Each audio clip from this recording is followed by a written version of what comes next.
अगर अभी तुम निश्चय कर लो मैं मरा, अब तुमको कोई नहीं मार सकता, सब भयभीत हो जाएंगे तुमसे।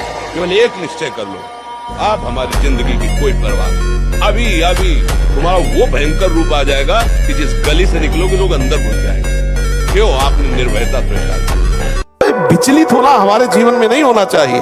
1000 बार नाली में गिरेंगे फिर भी हम छाती ठोक के आगे बढ़ेंगे। ये मार्ग ऐसे थोड़ी है गिर गए, हल्ला मचाने वाला मार्ग नहीं। अब मैं सूक्ष्मता से देखता हूँ कहां से गिरा, क्यों गिरा, कौन सी ऐसी चूक हुई जो मुझे गिरा दिया। मुझे लगता है कि ऐसा मेरा चिंतन छूटा, नहीं छूटने देंगे, नहीं खाएंगे ऐसी वस्तु नहीं देखेंगे, फिर आगे बढ़ते। अगर फिर फिसलते हैं फिर हम सावधान, अंतिम समय तक हम यही लड़ाई लड़ेंगे।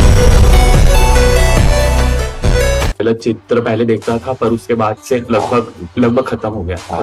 लगभग खत्म हो गया, यानी बिल्कुल ब्रेक मार दो। कार्य है मनन करना, संकल्प विकल्प करना, किसी भी विषय को लेकर के उसमें डूबना, इसका स्वभाव है।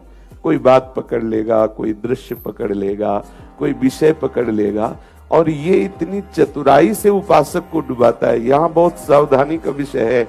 वो पहले ढांढस बंधवाता है, विश्वास दिलाता है, नहीं ऐसा नहीं होगा, मैं ऐसा नहीं करने दूंगा, बस तुम छू लो, तुम देख लो, बस तुम संग बैठ लो, तुम ऐसा। वो फिर धीरे से आपको, फिर आप पछताएंगे कि ऐसा क्यों हो गया। प्रत्येक चेष्टा में इसका कार्य है उस विषय का मनन करके उसकी स्फुरणा को संकल्प रूप में बदल देना और उसको चेष्टा में उतार देना। और इतना कहने में समय ज्यादा लगा, उसको करने में नहीं लगता, तत्काल तदात्म कर देता है, उपासक को समय नहीं देता। ब्रह्मचर्यहीन के लक्षण, बार बार भूख लगना, वीर नाश करने वाले को बार बार खाने की इच्छा होती है क्योंकि उसका लीवर खराब हो रहा है, भोजन ठीक से पचता नहीं, मलबद्धता हो जाती, कब्जियत हो जाती है, परिणाम में बवासीर आदि कई तरह के रोग प्रकट हो जाते हैं। बिना किसी चेष्टा के रात्रि में स्वप्न दोष हो जाएगा, वीरपात हो जाएगा, वीर का इतना पतला हो जाना कि लघुशंका के लिए जोर करने पर वीर निकल जाना। जहां वो पेशाब करने के लिए जोर लगाते हैं तो वीर स्खलित होने लगता है थोड़ी थोड़ी मात्रा में। ये हस्त मैथुन करने वालों का प्रधान चिन्ह है। हाथ पैरों के जोड़ पर बिना किसी कारण के दर्द होना, कमर में, गांठ में, जहां संधियां हैं, अस्थियों का जोड़ है, वहां दर्द होने लगना।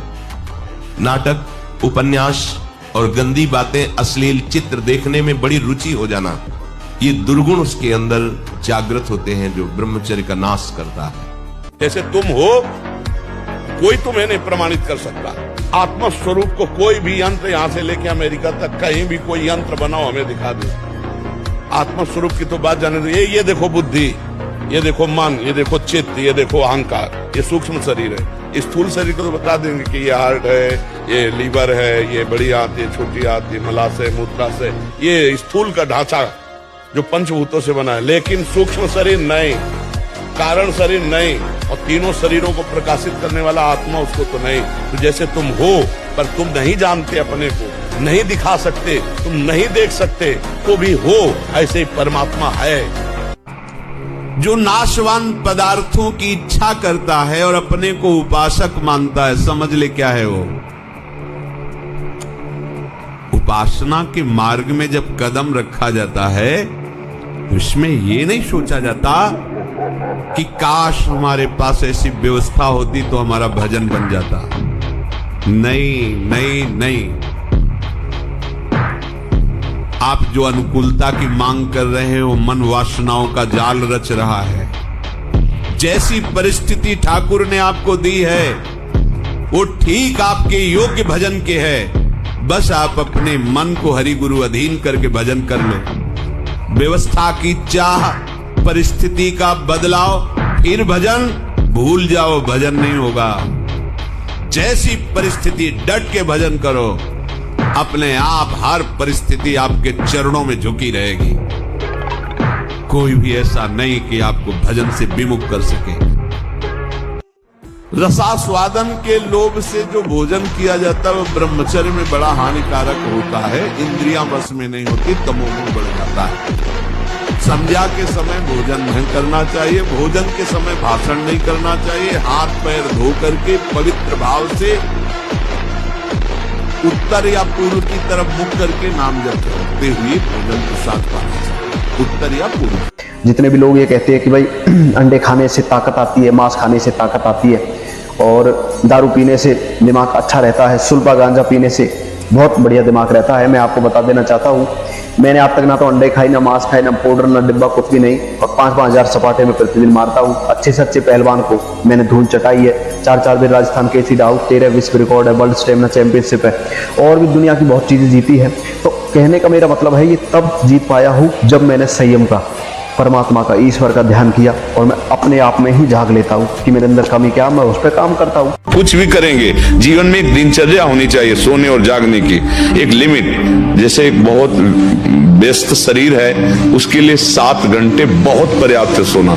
जैसे किसान आदमी, व्यायाम किए हुए, बहुत मेहनत करने वाला व्यापारी, 7 घंटे से ज्यादा नहीं रखा गया सोने के लिए। आप देखो, फिर वही हमारी बात आती है, दिनचर्या एक तेज लाती है, एक इसमें जो आप 6 घंटे पढ़ करके समझ नहीं पाओगे ना, वो 2 घंटे में आप 6 घंटे का काम निपटा लोगे। आपकी तेजस्वी बुद्धि होगी, आपकी प्रवीण बुद्धि होगी, आपके अंदर पावर होगा। अब ब्रह्म मुहूर्त में शयन कर रहे हैं, 5 के बीच में उठे और स्नान किया, व्यायाम किया, 1-2 किलोमीटर दौड़ लगाई, थोड़ा प्राणायाम किया, फिर आप पढ़ के देखो। और ब्रह्मचर्य हमें तेजस्विता, स्मृति, बलवान और लक्ष्य पर चलने की योग्यता प्रदान करता है। आज हमारा समाज ब्रह्मचर्यहीन होता जा रहा है, इसीलिए लक्ष्य से भ्रष्ट हो गया है, इसीलिए वो नकारात्मक सोच वाला बन गया है। हिंसा, व्यभिचार, व्यसन उसके जीवन में बढ़ गए हैं। ब्रह्मचर्य एक अमोघ शक्ति है। तो आपको हम बता रहे, रक्त का स्वभाव है जैसे, तो इसकी आखिरी परिणति है वो वीर। उसका स्वभाव नहीं है बहना, उसका स्वभाव ऐसा है, उसको जब तक ताप नहीं लगेगा तब तक वो बाहर नहीं हो सकता। ब्रह्मचर्य का नाश वीर का नाश, जीवन का नाश है। ब्रह्मचर्य अगर सही है, आपने किसी तरह इधर उधर, तो ये प्रश्न ही नहीं रहेगा। जिधर दृष्टि डालोगे उधर जय होती चली जाएगी।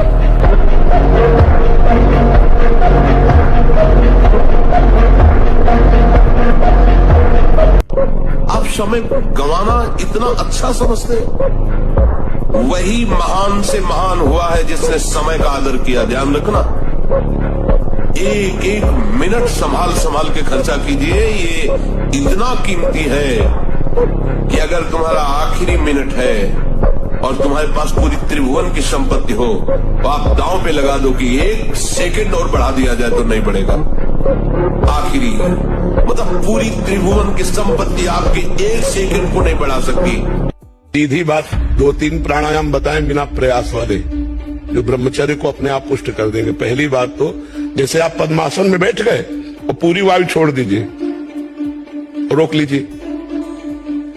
अब एकदम प्राणवायु खींचेगी तो एकदम खींच लीजिए, और फिर छोड़ दीजिए, फिर रोक लीजिए। उस समय नाम जप कीजिए या मंत्र जप कीजिए। तो ये हुआ बाह्य कुंभक। और एक आंतरिक कुंभ, खींच लिया और बंद कर दिया। अब जितने सेकेंड मिनट आपकी क्षमता है नाम जप कीजिए, फिर निकाल दीजिए, निकाल के तुरंत फिर भर लीजिए, फिर रोक लीजिए। इसे आंतरिक कुंभक कहते हैं। और समभाव से बैठ करके भगवत चिंतन कीजिए। चिंतन से स्वयं प्राणों का याम हो जाएगा। ये परमार्थ के सूरवीर योद्धा का मार्ग है, इसमें ऐसे फिसड्डी नहीं चलता। काम आया तो काम गिरा दिया, क्रोध आया क्रोध गिरा दिया, दुखद परिस्थिति आई भगवान को भूल गए, ऐसे नहीं। एक बार संसार के अनेक खेल खेल चुके हो, एक बार खेल देखो। हजारों करोड़ों जन्म न्यौछावर कर दिए संसार के भोगों में, संसार के प्यार करने वालों में। एक जन्म प्रभु को न्यौछावर करके देखो। अगर अनंत जन्मों की बिगड़ी न बन जाए तो हमें बताना। आचरण पवित्र कर लो, आहार पवित्र कर लो, विचार पवित्र कर लो, और डिप्रेशन खत्म न हो जाए तो हमें बता दो। किसी दवा की जरूरत नहीं।